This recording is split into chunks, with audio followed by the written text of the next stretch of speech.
but we want to welcome you to another edition, our August edition of Zoom Seekers. I'm Ken Curtis with Reef Seekers. Get it? Zoom Seekers, Reef Seekers. And every month we get together, and this month we have a very, what I think is going to be an interesting and a lot of information-packed presentation. And Selena McMillan is the, now I've seen two titles, Selena. What's your official title right now? I wear a lot of hats, but the highest one is Director of Education. Yes. And Southern California Regional Manager. That's correct. Okay. Yes. Anyhow, she's with Reef Check.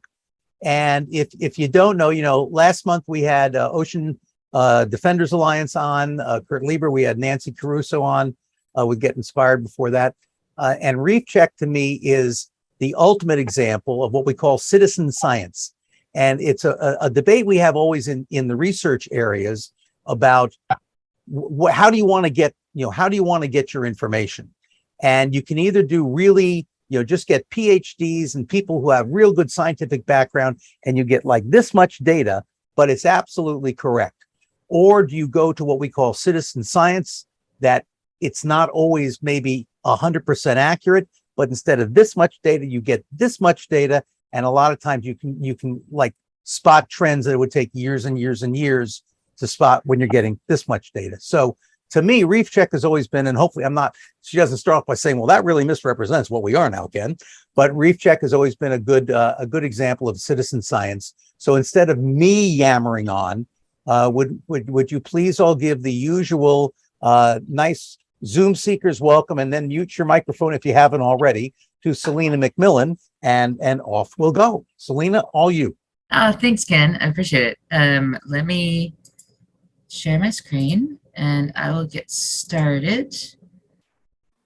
Bear with me, guys. And then we will do this, and hopefully you guys will see that pop up in a second. There we go. We tested this and it allegedly works. Yeah, first round was good. So here's hoping.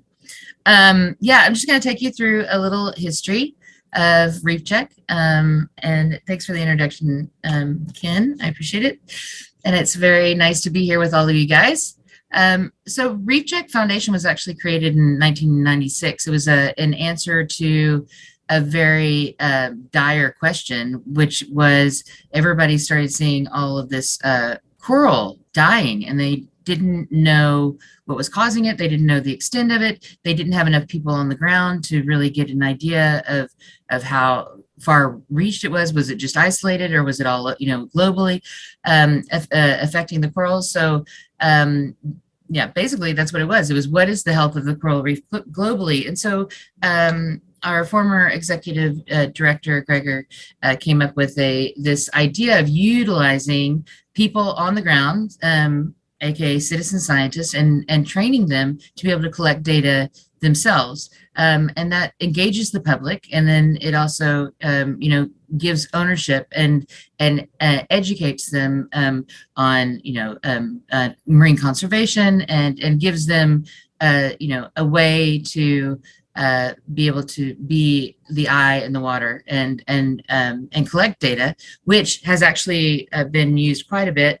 We have a very simple, for the coral reef program or the tropical program, we have a very simpler, let me just say that, than the California in the kelp forest monitoring program. And that way, like a lot of people can do it. And I know that they have engaged with dive companies and stuff that have trips where they teach people like on the way, and then they're able to collect data. But it is been incredible how much data has been collected in all these years, and how informative it was on the coral bleaching and the reach of it. And it was published, that data was published in Science last year in an article. So it's very sought after data. And as you can see, here's all our spots around the world of where we have surveyed. over the time, and it turns out to be over 4,000 reefs, over 10,000 surveys, and over 93 countries / territories that we have done reef check, and they're still ongoing, and we still collect all that data. So it's pretty amazing how much that you can get done, as Ken said, with the ability to, teach people how to collect data and then have them go do it, rather than a scientist, from the US getting money to go over for one summer to try to, investigate something. We can do it long term, and it involves the community. So in 2006, Reef Check Temperate program was founded to foster the sustainable management of kelp forest. So here in California, we started a subset of Reef Check, and we expanded the capabilities of all of our volunteers, as some that are on the phone call know, to include a lot more species and a lot more skill, because we were utilizing protocols that had already been developed by academic institutions and California Fish and Wildlife. And so, so here we have 36 species of fish, and we have lots of inverts and 7 species of algae, including 4 invasive species that we either count, because we have a lot of it. As you guys know, who dive in Southern California, we have a lot of sargassum horneri, so we actually get density on that, but we look out for Undaria and the other sargassum and Clerpa. That's been in Newport recently, and then we also look at the shape of the bottom, like how are there boulders, is it rocky reef, is it sandy, that kind of stuff, to kind of get an idea of that particular ecosystem. And in order to do this, we take very willing volunteers and put them through a lot of work and memorizing and lots of task loading, and people just seem to love it. They love the abuse. So we teach them about marine ecology. It's just a really fast, down and dirty a lesson in marine ecology, oceanography, the climate, currents, fisheries management, and then a lot about like marine protected areas and how that got started in California, and how important it is, as an example to the rest of the world, of how well they work as far as protecting certain species. So it used to be an intensive 4-day training, where before COVID, Ken and I were just talking about that, and we might still kind of do a hybrid of that in the future, but for the last couple of years, it's been online training in the evenings, and that's kind of nice. And then, so it's not all crammed into 2 days. And then if we can get a full session in, we will, to kind of practice all of those things that we're about to hand you, like meter tapes and data boards and all that stuff. And then we do typically 2 full days in open ocean, with typically 3 dives per day, to get our volunteers up to speed. And then they are all tested, basically. And you are only, as a volunteer, you are only allowed to collect the data that you get checked off on. So we are pretty rigorous on how well our volunteers do, and it's still fun no matter what you get checked out. Most people get checked on everything, but fish especially, usually people don't get checked out on that the first year, and usually takes a couple of years of getting used to everything before you attempt to start counting and measuring and IDing lots and lots and lots of fish in Southern California. And so we have been compared in a couple of papers to Pisco and to Crane, which is the California Fish and Wildlife, and the results were the same. The only caveat I'm going to say, Ken, is that when people talk about like academic research, I was one of those people collecting data at once upon a time, and I had only been diving maybe 2 years, and I didn't even have a college degree yet because I was an undergrad. So a lot of our volunteers are actually much more knowledgeable, and and not, they typically have a college degree. And so I feel really confident about the data that we collect. And so do a lot of other people. And that's why it's been, the data has been used so often. And then also, yeah, every year, as some of you guys know, you have to go through another recertification. So it's just a day, dust the cobwebs out of your brain and off your scuba gear, and then get recertified and remember how to count all those things that you're responsible to take note of. So this is a map that has little tiny dots because we have so many sites, and so it's hard to see. But we have been doing this for 15 years now, which is crazy. 15 years of data, and that's inside and outside of MPAs. So the idea is that we try to get enough coverage inside an MPA and then a similar site outside of MPA that has similar like reef structure and wave exposure, so that way the comparison is as close as it can be for an area that's protected versus an area that's not protected, depending on what kind of protection, because marine protected areas can be all kinds of things. But so we have 130 sites that we have surveyed in California. And then 70 of those for 5 years or more, and then 57 of those, I think, that might have gone up within MPAs. And so that typically means for California, about 100 sites that we do, and some of them more than once per year.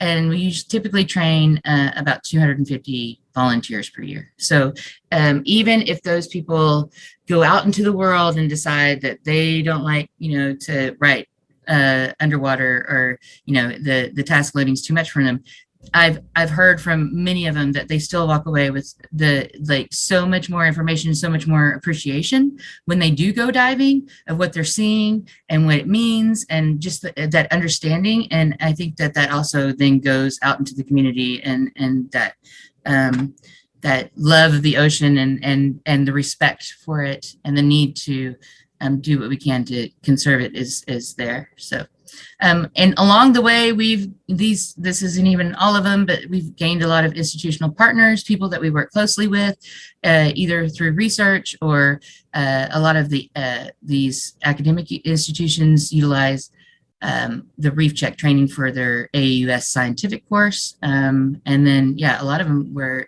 doing research with either climate change or kelp forest stuff. So really cool. And then, like I said, so the final to all of that, what does it all mean kind of thing, is that our data is used for the Marine Protected Area Network evaluation that's ongoing, for fisheries management, and then of course pollution. We surveyed the OC oil spill last year, and then before that we were the only ones. Reef Check, it was before my time, but Reef Check was the only entity that had any subtitle information data on Refugio whenever the Refugio oil spill happened. And then we also deal with a lot of emerging issues currently, which I'll be talking about, urchin barrens, but of course our invasives, our range expanders, all these little critters and organisms and algae coming up from down south, or even way down south. We have some that are from Fiji, and so they're not necessarily invasive, but they're not typically here, so we don't know what effect they'll have amongst the community. And then of course, climate change. We have a program where we're contributing to that information as well. So with all of that said, I wanted to show you this picture to help you, remind you, because we think we're a little California centric sometimes, and we think kelp forest, and we immediately think California because we love California and we love our kelp forest. But that's not the only place that kelp forests are. In fact, it's cosmopolitan. The kelp forests are all over the world. In fact, giant kelp can be found all over the world. But along our coast, it does go all the way up to Alaska and all the way down the Pacific coast of Baja. So with that in mind, we have now started expanding. A couple of years ago, we implemented the Oregon program. This year, we implemented the Washington program, and we went to Baja. So we have definitely expanded, and I think it's necessary because, as you can see, it's gorgeous. We all love it. We all can see the differences and uniqueness of all the different kelp forests, depending on where in along the coast you find it. But then, you have sites like this. So there is a threat to the entire coastline. And so by monitoring more area, we can inform what's going to happen either north of us, or we can see something in one area that can indicate what might happen in another. So it's really important to kind of get that program up and running, especially in places where they don't have anything right now. So the issues facing kelp forest right now, Washington, Puget Sound just started this year, really interesting area. And they've seen a steady decline in kelp since the 1850s, but there is kelp there. And it used to be abundant, but it's been a slow decline. And then Oregon and Northern California, as you guys probably know, there was a dramatic loss all of a sudden in 2014 and 2015. And then in Central California, patchy loss of kelp. It's ephemeral. We do have a lot of urchins barrens there, but then we have like bull kelp coming in, kind of filling in some of those places. So it's kind of like it's a very shifting ecosystem right now.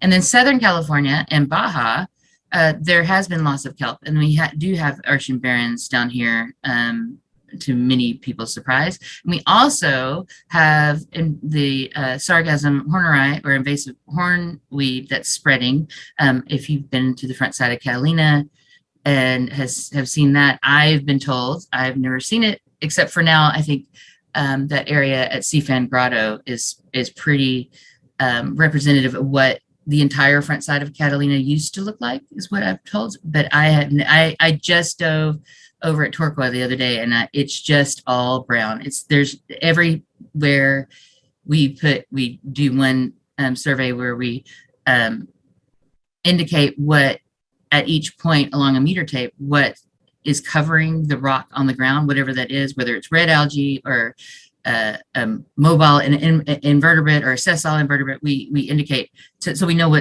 what's covering the rocks. And it was all sargassum. It was the fastest survey I've ever done, because I could see for miles, and I already knew what it was going to be. So it's very very apparent that it's affecting the reef.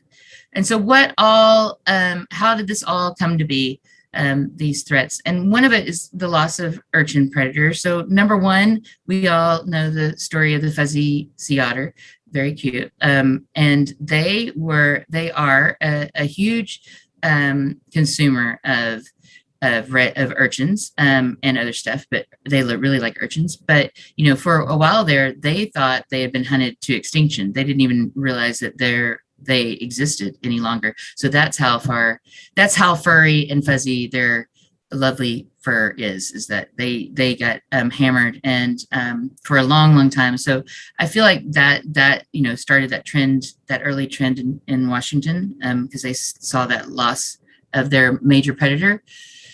Then recently, we've had a disease or syndrome that has affected our Pycnopodia, or sunflower stars, and a lot of other stars. But this particular starfish is notoriously fast and notoriously ferocious for urchins. And not only that, but just its presence alone will keep urchins at bay. It'll keep it in the cracks, because they can sense chemical cues. They can sense whenever that guy comes around, as you would want to know whenever that guy comes around. And they got decimated. In fact, our data was used to put them on the red list for the IUCN, and as an endangered species. So we're starting to see more way up north, which is exciting, but down here we haven't seen anything yet. Some of the other stars are coming back though, so that's good. And of course, climate change is a huge factor. As we live in California, we know about all the changing climate that's going on. And that's also affecting our oceans as well in a major way. And then we had the warm blob in 2015 that combined with a a very, very strong El Nino. And so the water temps were really, really, really high in 2014, 2015. And so what happened? Well, this happened. So in a lot of areas, the kelp is gone. And this is actually pretty soon after the kelp's gone, because there's still stuff on the rocks. You can go to places where urchin barrens are so have been sustained for so long that the urchins have cleaned everything up because they're starving. You know, they're just looking for food, and they've scraped the rock clean. It's just like shiny rock everywhere. So when did this happen? So you can see, of course, cause and effect, right? So the sunflower star density that's in this kind of purple, dark blue line dropped dramatically whenever they started getting the disease in 2013, 2014. And then sure enough, you have this explosion of purple urchins that arrived. And then with that explosion also came a huge decline in giant kelp. And then we have, we have the other species of kelp, which is over here on the left is the bull kelp, and then pterogophora in the middle, and then of course macrocystis on the right. And so again, bull kelp, pterogophora suffered the same fate as the giant kelp, and the numbers dropped dramatically after the urchins started proliferating. So the kelp forest transitioned to urchin barrens, basically. Not everywhere, and some are bouncing back, but there are some sustained urchin barrens, especially up in the north. There's less diversity. It's rougher, and there's a lot more stressors for those organisms, and it's a different kind of kelp that dominates the reefs up there. That's an annual rather than giant kelp that's perennial. So you only get one chance every year, and if you don't make it, then you don't have a kelp forest. And then there was nothing left to eat. So one of the interesting and yet sad things that happened within our data, and this data was actually used by California Fish and Wildlife to find out how dire the situation was for the red abalone up north. But you can see that when all the kelp seemed to be going down in 2013, 2014 that I was showing you earlier, I wonder if like right here, that all of a sudden we saw this like increase of abalone. This is red abalone. So here, given the years before, all of a sudden you see this huge increase. And we figured out, because then immediately after it was decline until now. But we figured out it was because they were hungry. And so they were coming out of their cracks and crevices, and you can count them a lot easier if they're out and about than deep in a hole. So that's why we were counting so many that year immediately following that the demise of the kelp forest. So just to revisit the story with a little bit of drawings, a little bit of art. So we have our sunflower star over here and our urchin and lots of different kelp, and our predators disappeared. And then we had that marine heat wave that caused some poor kelp years because, as we all know, kelp likes colder water, and when it gets warm, it goes away. So we had that, and then urchins switched to an active feeding behavior because now they have to come out of their holes because A, they don't have predators keeping them in, and B, there's less food coming to them. Usually they just hide in their holes and get drift kelp, right? So they were coming out because they were hungry. And then of course, what happens next? You have a barren with little bits of kelp here and there that have found a reserve, a little rescue area. So what can we do? Because we really like diving in this, and urchin barrens are cool, but not good for dry suits. And can get boring after a while. So fish don't like them after a while either. So we have initiated a lot of, we've got our hands in a lot of pockets. We've initiated several different ways of looking at how we might restore kelp. We're working with several other entities and academic institutions to try to set up really informative experiments to see if things like culling urchins or removing urchins from a certain area, if that would bring the kelp back, basically. And what does that take? In this instance, with this bull kelp, does that mean that we have to, bring baby bull kelp up there because there's not any bull kelp nearby that could actually seed the area? Or do we need to, so there's a lot of interesting questions happening, and we're setting up a way for everybody to ask these questions through a lot of work from our Northern California counterparts. And then also since we started Oregon last year, we now have interest because Oregon's also very barreny. And so we have interest in 5 sites that we're going to start doing restoration there. Northern California, we have 3 sites. And in Central California, we also now have 3 sites. And so so there's 2 approaches. One being to cull the urchins. So instead of trying to, which is a huge endeavor, trying to collect them and take them somewhere, or collect them and use them, or up north they had the urchinomics or whatever they're called, that were taking them and then trying to feed them different feeds to make them commercially viable, but they can't take thousands and thousands and thousands and thousands of urchins. There's not enough space for them.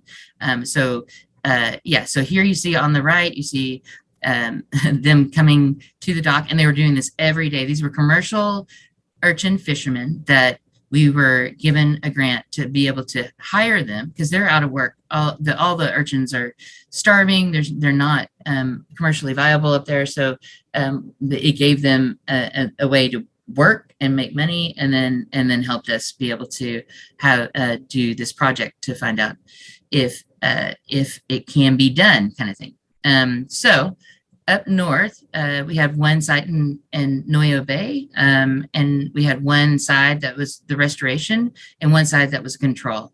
And so this restoration side was where we had the commercial fishermen going hours and hours on end. And, if you've seen an urchin boat, it's on the hookah, they're down there for hours, and then they come out with like massive amount of urchins. They know what they're doing. And so this is what it looked like in July of 2020.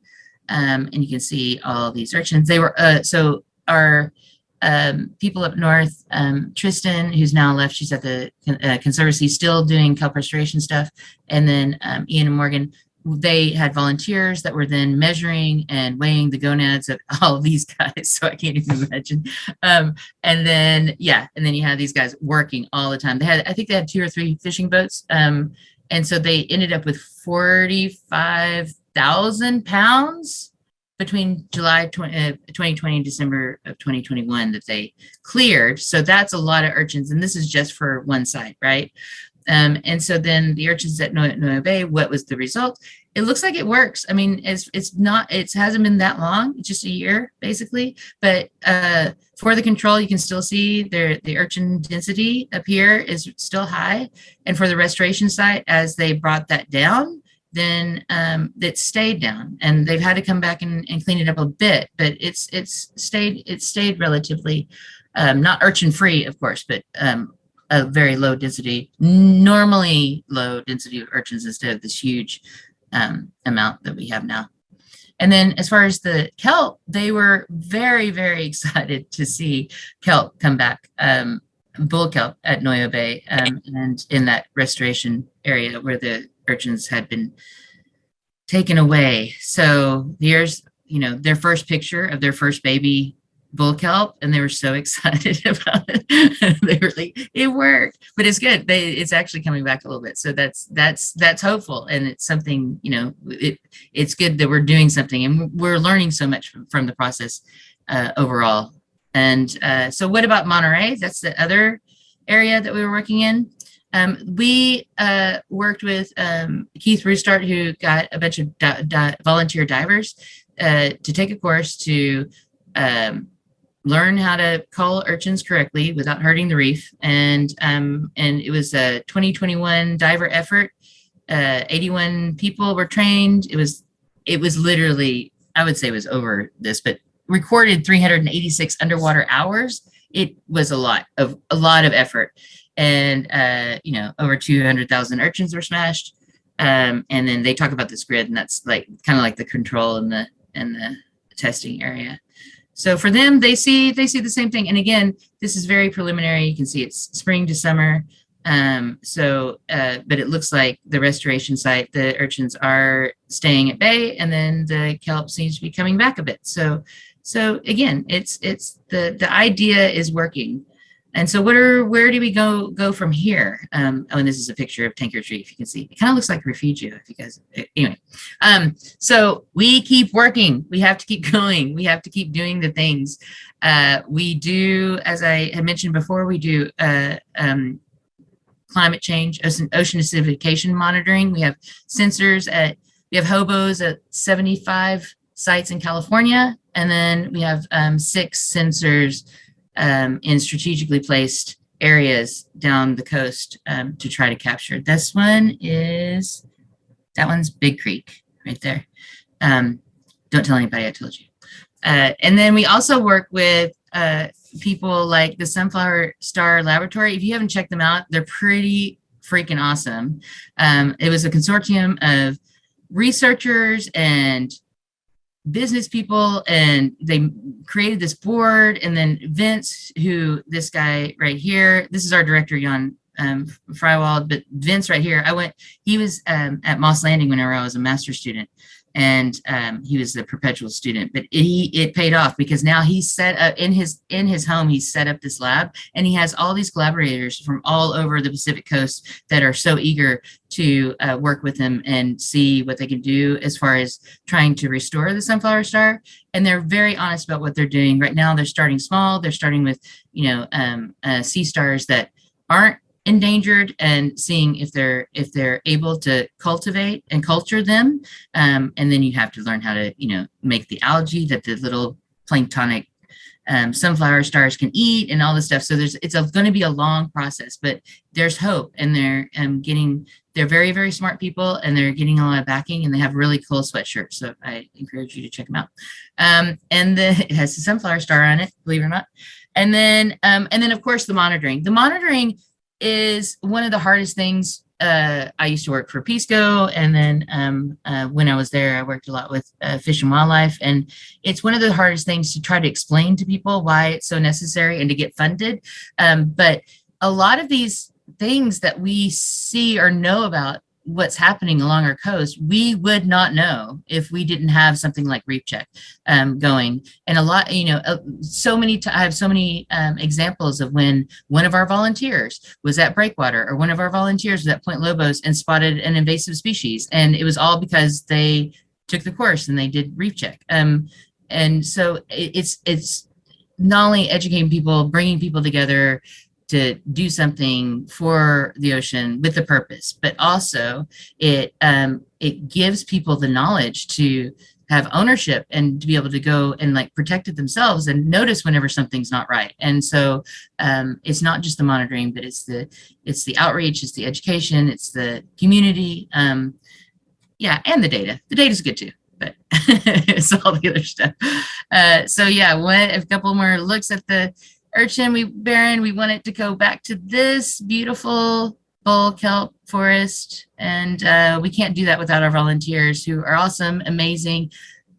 It sounds so repetitive and cheesy, but we literally could not do this without them. And they are such an amazing group of people, so talented, so intelligent, just awesome, and all come from all different walks of life, all different ages, all different backgrounds, but they all have the same common goal and purpose. And so it makes for a really awesome time. And you have to have that when the water's cold and it's not the greatest diving sometimes, but you're in it to win it, and you're doing something that's worthwhile and means something. So with that, that wasn't too bad. I had 76 slides. I was afraid I was great. So really fast, I want to switch my screen that I'm sharing. You're going to switch over to the videos we talked about? Yeah, I'm just going to. So one of the things I did not get to tell you guys about, because I have so much to tell you, but two things. This was already open to this. So one of the things we switched over from YouTube. We have a YouTube channel too. It has some good stuff on it, but then we've switched over to Vimeo. So if you look at Reef Check Foundation on Vimeo, you can find these really awesome I'm so proud of them. Really awesome species training videos, but they're also really pretty and they're really soothing, and you can go to sleep with them, or you can study your fish. We have one for fish, one for algae, and one for invertebrates. Okay, I was just going to give you a we're not going to watch the whole thing, just but the idea is that it gives you a few different views without telling you what it is. I say there will be a written test. Yeah, for 10 seconds, and then it'll come in and tell you what it is. And then that's our code that we use for our shorthand for dating. Yeah, anybody can view these. You can download them if you have a classroom that you want to share them with, and they're just really fun. And it's really nice to test your knowledge on your fish. And it's pretty. It is. And then the other thing I wanted to show you guys. Let's see if I can get out of here. That one, by the way, I think is about the most appropriately named, the rubber lip surf perch. I've always loved that. Either that or a rugby perch. Like I always think of a rugby ball. Yeah. Yeah, those are just, there were baby balls the other day everywhere. It was so cute.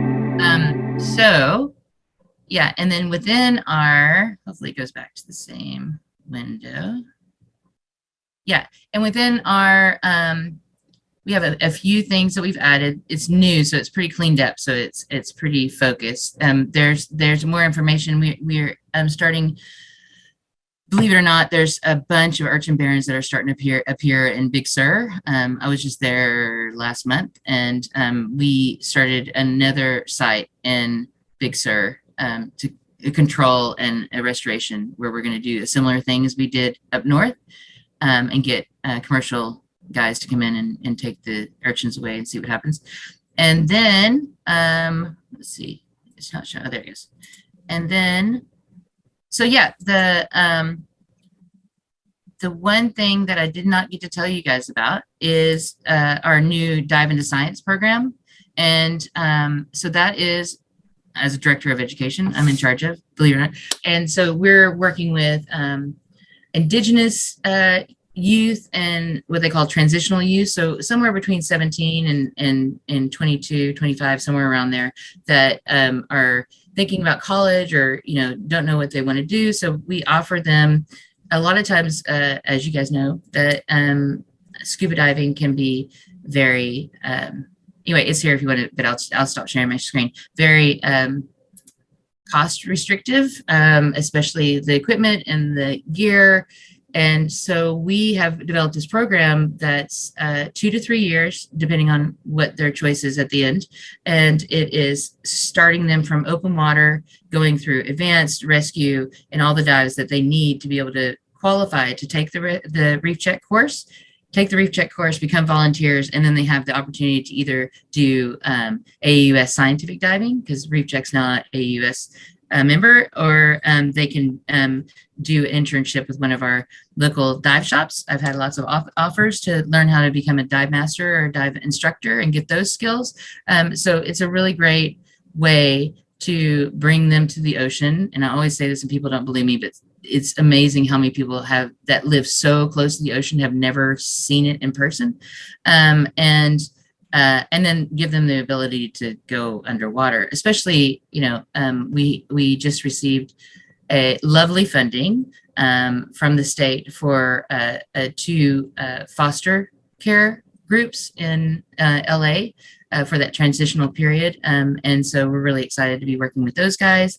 And then we have North Coast tribe that we're working with and a South Coast tribe. So we just applied for a grant for the coastal shoemash, which is different from the interior shoemash, a little bit poorer, but they're really into the water. So it's really exciting, and to bring those people. And so that I highly encourage you to watch the video, because it gives you all the feels and like tear up a little bit. But it's really exciting to see how excited they are, and how, just like that, they talk about the process of like how they were scared, and and then it kind of brings you back to whenever you first started learning how to dive, but knowing that they probably wouldn't have this opportunity if it wasn't made available to them in this way. So it's really touching. I'm really excited to be a part of it.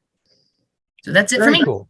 Yeah, very cool. So let's start off with the usual please give a, Zoom seekers round of applause. I have one little bragging thing to do. Then we'll do the Q&A and I'll get the first question. So I actually took this down off my wall. I'll back up a little bit and hopefully my camera Go actually close. focuses on it. I don't Well, know. come on, Yeah, camera. I know. It wants to focus on your hands because your hands are Well, close. look, here's the way we do. I know how to do this the easy way. Whoops, I hit the wrong thing. Unfortunately, you're all going to see my kitchen. So There we go. it's my Reef Check Star Award from 2003. That's awesome. When Reef Check got going back when Chris Knight and Kelly Sace were involved, and I was actually, I think, in the first Reef Check instructors class, and was doing some emceeing and stuff. So Gregor gave me that. So that's my Reef Check connection and my Reef Check brag. So I'll blur my background so you're not all offended by my messy kitchen. Although you'll do notice up to this shoulder, I have very colorful towels hanging all over the place. I was looking at all your magnets. I was wondering. Well, yes. Yeah. you gotta have magnets. I get that from my parents all over. But let me ask the first question, which is, if any of the people here want to become a Reef Check volunteer, what's the process? That's an excellent question. So typically we do the trainings in the early summer, late spring, early summer, May, June, July, down south. I think they started a little bit earlier up north. You can take a training anywhere in California and be certified to do Reef Check anywhere in California, which makes it cool because, like I said, I just came back from Big Sur and I'm going to go up north here in a little bit, and we just did Baja. So, and then if you wanted to go to Washington or Oregon or Baja, then there is a simple crossover where you just learn the new species and if there's any protocol differences. But yeah, so you just need to go to reefcheck.org. There's lots of information about what we do. And then also there's a training page that talks about our training and what requirements you need to be able to have to be able to be a reef checker. So look now, because if there's anything that you need to fill, like we just added rescue diver course last year, which has been a game changer in the confidence of the people. That I think it's one of the best courses. And then if you need it, let me know and we'll figure it out. But yeah, and then the training schedule usually comes up in January. So then you can start planning ahead. And yeah. And what is the prerequisite? How many dives? And you need 30 rescue? dives. Half of those need to be. No? Huh? You have to have rescue or no? Yes, you have to have rescue. Okay. Open water. And then you need to love kelp. Oh, okay. Like on your resume, you say I've dated kelp for a while, and we have an on again, off again relationship. yeah. No, it's really nice. It's funny how many people do take the course and then you find out they really don't like to be in kelp. But most people do. So yeah, so it's good. Have a love for kelp, and then 30 dives, and half of those need to be in kelp forest, in temperate water. So yeah.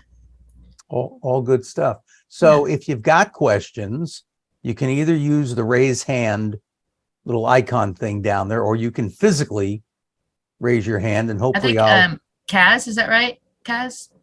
Is Kaz there? Yeah. Yeah, had a question. It's he put it in the chat. I see it. Yeah, I mean, as far as your experience, being comfortable diving is good. Let me interject a second. Let's read the question in case. Oh, sorry. Yes. How much experience? Kaz wanted to know, how much experience should a new certified diver need before thinking about joining Reef Check? Okay, have at it. So, now that you had your water. Yeah, it's nice to have a good comfortability in the water diving, and so that way you're not worrying about any of this whenever we start adding all this other stuff that we're going to add to you and yourself.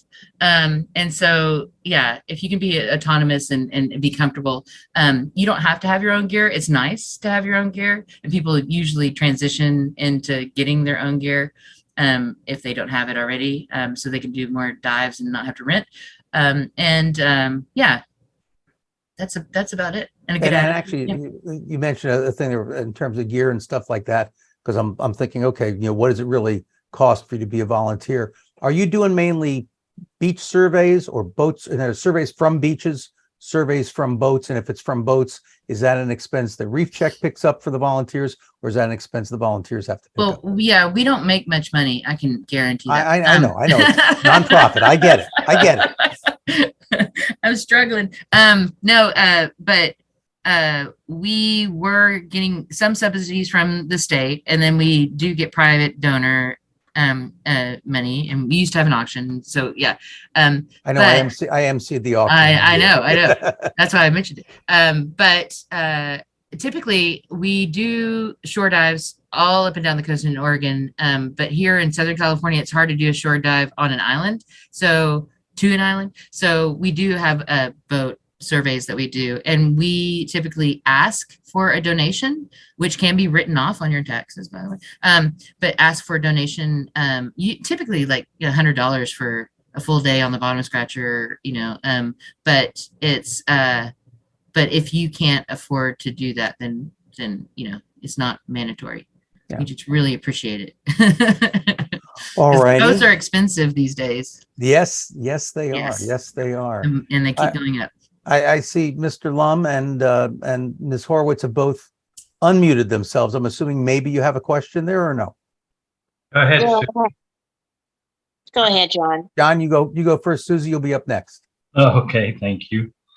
First of all, I want to say, Selena, that I love your enthusiasm. Thank you. And now my question is one you may not be able to answer. I assume you know Dr. Bill or knew Dr. Bill? I did. Yes. Yeah. Yeah. He used to like to go out and weed the garden over there and pull up the sargassum. And I was wondering if you know whether that was a good idea or not. At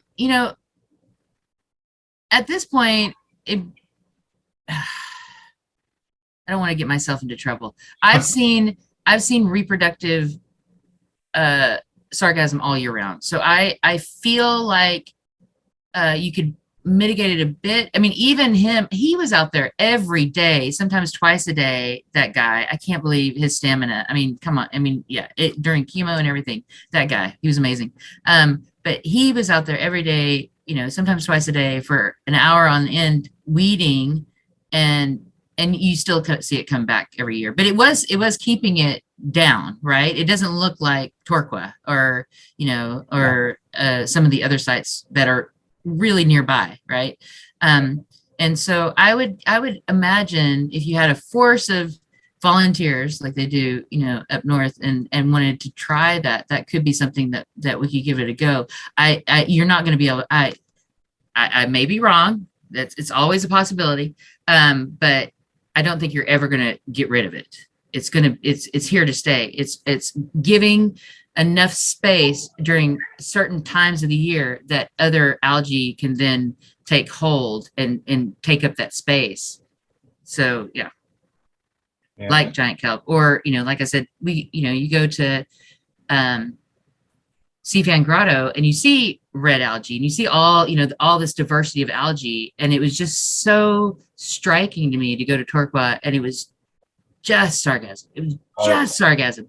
And so yeah, I've been thinking a lot about it lately. Well, here's a question, not to interject too much, John, rain on your parade here. Does the bottom have anything to do with that? No, the Seafan Grotto, that's a pretty steep wall down to 100 feet, whereas Torquay sort of, slides on out on more of an angle. And I would think that the sargassum, it's easier for it to take hold at an angle than it will be at a very but then deep you depth. look at Shiprock. Supposedly that used to be a kelp forest, and now there's no kelp whatsoever. Yeah, and it's steep. It's steep. Yeah, no, it is. And bouldery as well. So, I hear what you're saying, and that's a really good thought. But I don't think that. I think sargassum's really hardy, and I think what's kept it at bay at over in the Seafan Grotto is the diversity, and that's an MPA, and that fishing isn't allowed. There's just less stress on that ecosystem, that it's able to be resilient against sargassum. Sargassum is there, and I've seen fields of it, but it doesn't compare to the kelp that's there. So Right. and I hope it stays that way because it's really pretty. It's one of my favorite sites. I really love it. Well, maybe the way to think of sargassum, it's the COVID of kelp. It keeps coming back no matter what we do. Yeah. John, if we've answered your question, Susie, or did John, do you have anything else or no? I'm not sure if this is a question or a Hi, statement. Susie. Hi, Selena. Okay, but in the early 2000s, Nancy Caruso, when she did the kelp forest restoration, a lot of what we did when I worked with her was to go out and basically pick up urchins and then take them out and dump them. And she seemed to feel that that was a very important part of the kelp forest restoration program. Oh, yeah. Is that what they're aiming for in the North Coast? Yes. Yeah. That's what they're trying to do. I mean, again, the problem with the North Coast, not the problem, but the challenge in the North Coast is that it's a different kind of kelp and that it's an annual. So, again, it's all about the timing, right? So you need to make sure that those areas are clear because the urchins, whenever they're starving like that, the ab shells are so shiny right now because they'll even eat all the algae off the top of the ab shells as the abs are trying to go around finding stuff to eat. And they scrape that biofilm. So even if like you have a kelp plant somewhere that's reproductive and it showers its seeds down onto the rock, the urchins come along and just scrape that off because it's all part of that biofilm stuff, right? So you need to have like that reprieve. You need to have that space opened up that all that magic can happen, and then keep it away once there's little babies because it takes a while for them to get big enough to kind of survive a few munches from an urchin. So yeah. So bull kelp are annuals, so they have to be basically come back every year. That's correct. Yeah. Wow. Yeah. So and the spores themselves can last. I think one of the phycologists I knew had some that were still viable for like 35 years. So they can go into stasis for a long, long time. But if they're getting munched, they can settle and then not grow. But if they're getting scraped off by the urchins, then that's it. So. Can they grow as fast as Macrocystis then? The 2 feet a day, which is what we were always taught. That's a good question. I would say that they give them a good run for their money. I don't think that they grow as fast, but they shoot up pretty quickly. But the amount of blade material is much less on a bull kelp, because you have that long bullwhip, right? That's why it's called bull kelp, and then the blades are at the top. So, but yeah, that's a good question, Susie. I'm not sure. I'm sure it's somewhere. It's probably a Moss Landing thesis buried in the library or something, but I'm sure there's a measurement of Nereocystis growth, how fast it grows compared to kelp. Cool. It grows pretty fast, though. The short answer to that long answer was it grows pretty fast once it gets going, but it has to get going. Okay. So here's another question for you, and it again shows we intermix all the disciplines here. So I'm on the Fish and Wildlife or Fish and Game, I don't even know what we call ourselves now, the Decadal Review Steering Committee. For those of you who don't know, most of the MPAs have been in place for about 10 years, and part of the original legislation was every decade we do a review of everything and decide what's working, what's not, what modifications are needed. That's a whole big long process. So you mentioned earlier that some of your, almost right at the top, some of your studies you're doing within an MPA and then just outside the MPA. And I'm wondering what difference on any of those things where you have two sites, one in, one out, what are the differences that you're seeing in terms of either, fish density or kelp populations or whatever that would indicate whether MPAs are working or not? Do you want the whole truth and nothing but the truth, Ken? I always want the whole truth and nothing but the truth. Yeah, no. So help me, Jacques Cousteau. Yeah, so we're not doing any kelp restoration work. That's not allowed. Right. You can't do anything in an MPA. But we survey, and so we look at what's there. And and I've talked to my volunteers about this. Like, we see it. We don't even need to see the data. We see it visually. We go into a kelp forest that's an MPA, and it's drastically different from 500 meters away or half mile away at the next site, and there's nothing there. And one of the indicators down south too is I'm going to look at our data pretty soon on this, is how small the male sheephead are. So if you get to a site and you can't tell whether that sheephead is a male or a female because it's so small, that's a good indicator of an overfished area, right?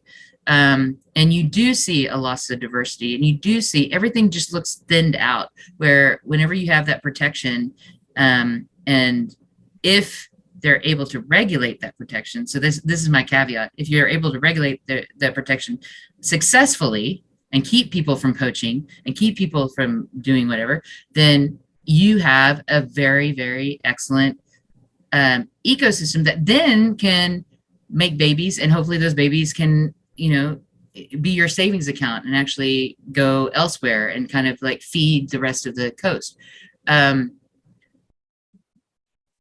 And there's places that works better. If it's a hard to get to place, the MPA works better. If it's easy to get to, it doesn't work so well. So whenever, especially during COVID, when the wardens could not get, out there, and it still happens, like San Diego, La Jolla Shores, like huge MPA, South La Jolla, huge MPA. All during, the past couple of years, we'd do surveys and we'd be surrounded by fishing boats. And at one point we pulled up at our site and I made him go check the waypoints of where we were, because we were like, we must not be in the right site. Like, we thought we were in the wrong, but no, we were surrounded. 8 fishing boats were around us, heavily fishing. And then we went and did our surveys. So here's the deal. Then we went and did our surveys, which the year before we had lots of, I think I saw a 7-gill. We had lots of big sheephead, all the things. No fish. We do 18 fish transects, 30-meter long transects at each of our sites, and all of us came up with no fish. So that was, to me, a huge indication of how important enforcement is, how important education is, how important it is for people to take it seriously, because you're just destroying it all. But it's so easy to get to South La Jolla. Over on the other side, Point Loma, it's hard. The kelp is thicker. The boats don't like to go in there. That you have the naval base, research base right there. So you'll get shot if you try to come from the shore. Maybe. But that is almost more of an MPA than the easy, you come out of Mission Bay to South La Jolla, because people don't like to go over that far, and they don't like to go into the kelp forest. So you go there, there's lots of stuff. So it makes our data kind of skewed when you look at San Diego. But I know why it looks like that, because I see all the boats and we call them in every time. It's just they don't have enough manpower. Right. Yeah. Right. And people have to respect one of the it. problems. Yeah. Enforcement's an issue, but as you mentioned, location. I've sort of, I haven't dove it in years, so hopefully I'm not speaking out of turn, but it's like I've said, Big Rock, which is, as you may know, is 8 miles off of San Nicolas Island. Yeah. We designated that as an MPA. Probably didn't need to, because it's so tough to get to. Right. It is de facto right. an MPA. So well, and we do surveys on the front side of Catalina, which has more MPAs than the back side of Catalina, but the back side of Catalina looks a whole hell of a lot better, because it's hard to get back there, and it's not always the best conditions. So yeah. And on the backside, Farnsworth would be a good example. Of, location helps protection. So anyone else have any questions that you would like to pose? Maybe I can do, I'll make it. Oh, good. I was just saying, I can make it feel more like a classroom. I don't know if this will work or not. Hold on. Because I put you all into the lecture hall. Selena. Oh my gosh. Go ahead, ask your question and I'll get us out of the lecture hall. Yes, Miss Edie, how are you? I'm good. Is there not a point when you have starving urchins that they are so in such bad shape they cannot reproduce? Yes, absolutely. Yeah. It seems like they're starving, and yet there's just more and more and more of them. I don't know if there's more and more of them, or we can just see them better because there's nothing else left. You know what I mean? And they're out and about. It's kind of like those abalone that we counted and, looked like they had a booming year. No, it was just that they were starving and they all came out of their holes. So I know that there was a recruitment event sometime around, that sea star wasting kind of thing. And then they came up, but and then they survived because there's no predators eating them, right? Up north, right? Down south, we do have sheephead and lobster that eat them. But they will get to a point, and they're always eating something. They can even like take stuff from the water and stuff, but they're always like scraping like I said, the biofilm. It doesn't keep them happy, and they're definitely not sexy, but they can hang in there for like, I think the ones up in the Aleutians have been in stasis for like 30 years. Wow. Yeah. And they can actually shrink their tests. So not only do they absorb their gonads, but they can shrink their tests and just like hunker and hibernate. Echinoderms are awesome. Like they're the coolest things ever. You have to remember the predator that we are mourning, poor sunflower star, is an echinoderm, and he's cousin to the guy that he's eating, which is the urchin. It's all war and love and all the things, biology. Amen. Hi, Susie. Good to see you here. I don't think she's being rude either. She just hasn't unmuted herself. So sometimes it's tough to get to that unmute button. Anyone else have any questions? Any last minute questions we got here? All righty. Then I'm gonna thank you, Selena, so much. If everybody would give please a big Zoom Seekers thank you. Yeah. Come in, check out our Facebook and Instagram. I'm not trying to plug, but No, plug away. That's okay. We will. Yeah, we have a bunch of talks that are coming up, especially with the kelp restoration stuff. And there's one that Morgan, who's up in the North Coast, is giving next Tuesday, I think. So go to our Facebook page and you can get the link to it. Tuesday at 6, I think.